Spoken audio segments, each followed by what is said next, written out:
we've heard from a lot of different companies around the country. Nike says that tariffs will cost the company around $1 billion this year.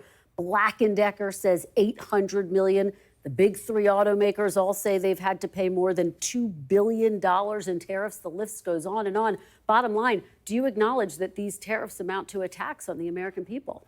Well, first of all, let's back up, because what we've seen, for instance, the Japanese automakers have said they're eating the tariffs. So but these companies say they're eating the tariffs. These American companies. They're eating the tariffs. So, and again, there are numerous companies who are doing the opposite. You know, you're taking these from earnings calls, and on earnings calls, they have to give the draconian scenario.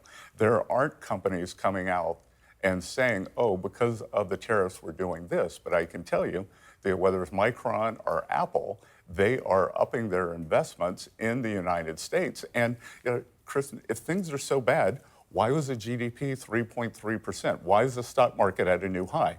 Because, you know, with President Trump, we care both about big companies and small companies, and you're quoting big companies, but the big company index, the S&P, is at a new high. Hasbro says they're going to have to increase their prices. Goldman Sachs says 86% of the tariff revenue collected so far has been paid by American businesses and consumers. So just bottom line, Mr. Secretary, do you acknowledge that these tariffs are a tax on American consumers? No, I don't.